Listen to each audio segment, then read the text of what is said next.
When it comes to legends in Naruto, the moments that really stand out in ninja history are those moments where one man has to take a stand for the greater good that he believes in. The second Hokage took a stand that allowed his successor as Hokage to escape. Minato took a stand during the Kyuubi attack to both protect his village and ensure that the village doesn't lose its greatest military asset in the Kyuubi. Naruto took a stand against Pain after Pain blew up the Hidden Leaf village, and now Kakashi Hatake, a man who's already had several legends made about him, was about to join that iconic list of moments. Far away in the land of Redaku, a land where the Sage's Six Paths once lived, while terminally ill with an illness that's now currently affecting Naruto, Kakashi has entered into a battle with the shinobi-led army of over 300 mercenaries and 40 cannons. He's erected a massive Earth-style mud wall barrier that stretches higher than even the tallest buildings in Konoha. He's begun to weave hand signs in preparation for the battle that he himself has to fight alone.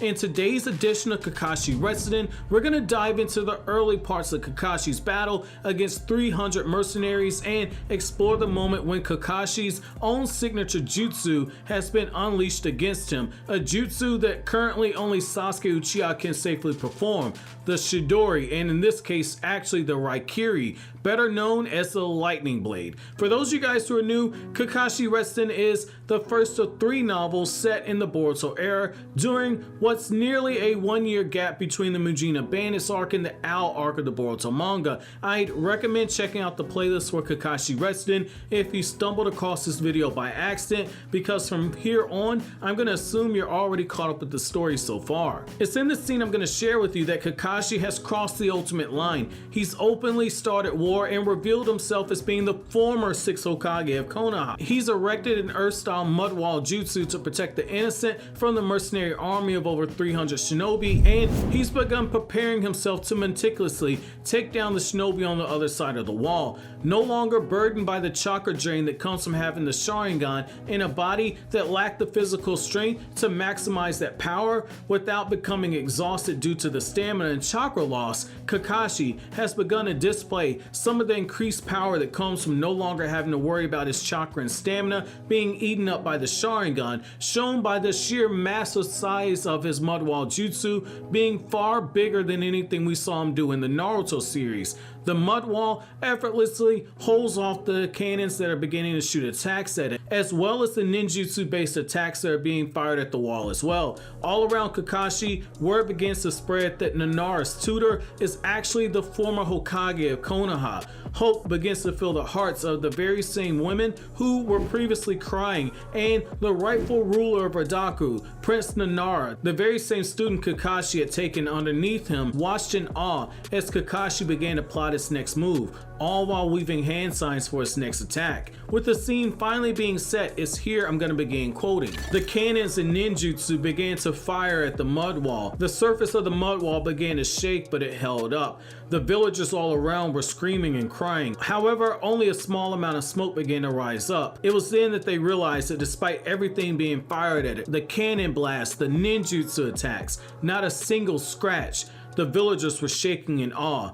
The wall, it clearly was made by someone of great skill. This had to be the 6th Hokage. It was then that a young shinobi on the other side of the wall went ahead and advised the Prime Minister. Prime Minister, sir, the attacks used by the shinobi, they're not doing anything. However, it's an Earth-style jutsu. Earth-style, it's weak against lightning style. It's then that another shinobi stepped forward. His right hand made a sound of birds chirping and discharged electricity. It was then that he said, "You see, the trick is this, raikiri.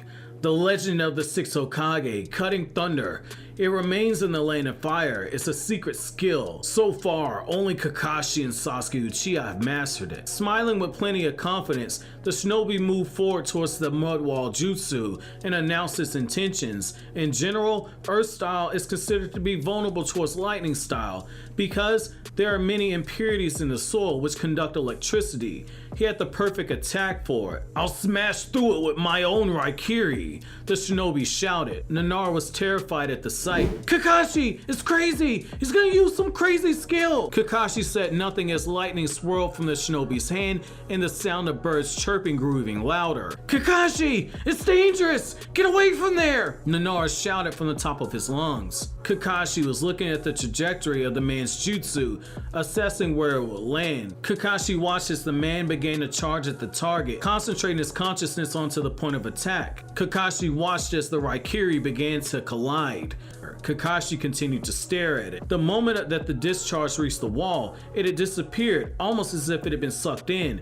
It was clear. It looked as if the material had instantly been changed from soil to grass. With a blink of amazement, the shinobi watched as the area he struck suddenly became transparent and disappeared and returned to the original soil. What is this? The wall became transparent. It seemed to return to its original soil right away. Could this be some type of a genjutsu? But when? When did he do this? The shinobi was screaming in anger as the raikiri began to charge further and further. I'd be hard pressed to call that a raikiri, but good. Kakashi studied the man who had used the raikiri and realized that he probably used to live in the land of fire. Kakashi smiled. The fusion of science and technology that was developed in the time since he was 6th Hokage suddenly allowed for ordinary people to use skills as shinobi that had been handed down since ancient times, or in this case, ninjutsu that Kakashi had created. Kakashi smiled as he saw the confused look on the man's face. What Kakashi used wasn't a separate ninjutsu. He simply changed part of the mud wall into glass itself. There are many ingredients that were used as raw materials for glass. Glasses are insulators, and if the glass component is collected in one small place and the atomic arrangements are adjusted, the earth wall will partially turn into glass. Because of the nature of the insulators, the part that had been changed into glass theoretically would invalidate the attacks of lightning, even if it was a raikiri, even if it was a feeble attempt at Kakashi's famous jutsu. Kakashi locked eyes with the shinobi. Whoa! There's no way! The man was shaking his head. The technique that he was looking at, it was a fantasy ninjutsu he'd never heard of before, and it was done by a clever scholar who was tutoring the Nara. It wasn't somebody who was supposed to know ninjutsu. He stared at Kakashi closely. It's simply too difficult for some random person to do. It takes many years for an individual to increase the purity only to glass from the component of soil. Not only that, but in order to learn chakra natures, it takes high-level ninja a long time, in some cases even years.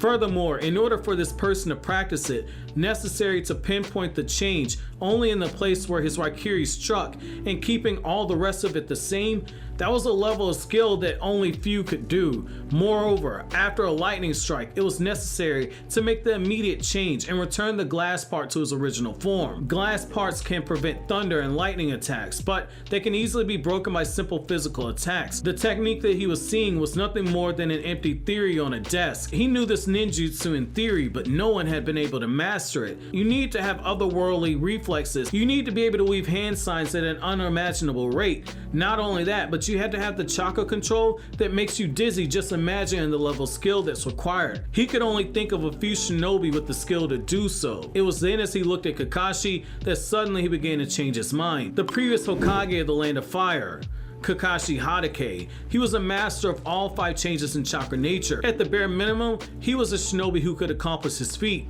It's no way! It's him! The man shook his head and denied the very thoughts that came to his mind, the thoughts that he knew were true. The previous Hokage, a world-class man, a legend among legends. There was no logical reason for him to be part of a coup so far away in Redaku, and yet there stood the man in front of him. Kakashi began to laugh. What you just performed, that wasn't really a raikiri. Trust me, I know. Kakashi felt it was a bit ridiculous and looked down at the Prime Minister and the shinobi. The thought that someone dared to use the technique that he created.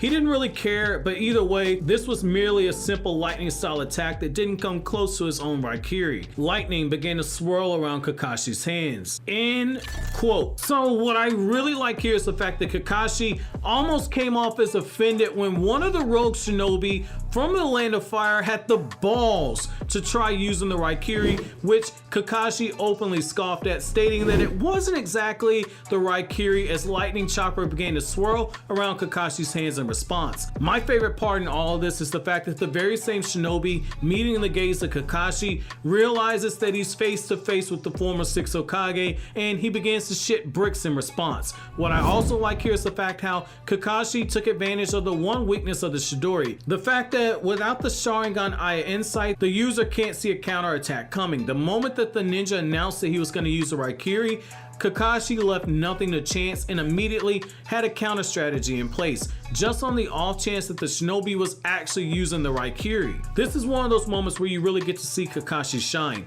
He's facing impossible odds, seeing a ninja being bold enough to try using the jutsu that Kakashi was once depressed that he was no longer able to use, which I've covered in my Why Kakashi Almost Didn't Become 6 Hokage video.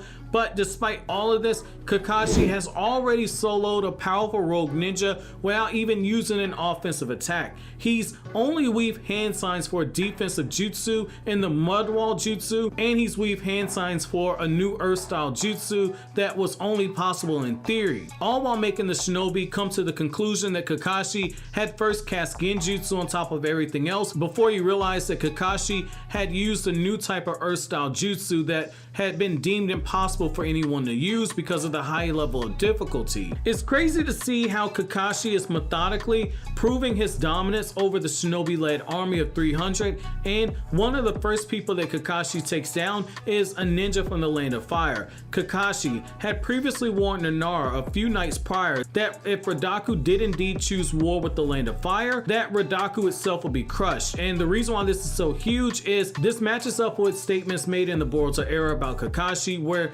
during the hidden miss field trip back to his own country, the Land of Fire, whose very Hokage is unable to safely mold chakra, and its most powerful ninja are away on a mission trying to find a cure for Naruto's illness. But that's gonna be it for this latest installment of Kakashi Retsuden. So as you guys can see, Kakashi's about to get serious, and I'm gonna warn you guys now. All that talk about chakra natures being inferior to one another, like how you have one chakra nature inferior to the other, that's all about to be put to the test here, because the volume of elemental chakra that Kakashi's about to pump out here is going to be so truly of a sight that it's going to make the biggest number crunchers and power scalers marvel at what Kakashi's able to do here. However, that's going to be it for this latest installment of Kakashi Retsuden, and as always guys, if you like anything I had to say, don't forget to comment, rate, subscribe, and share. Thank you so much for watching to the end. Have an awesome day, guys.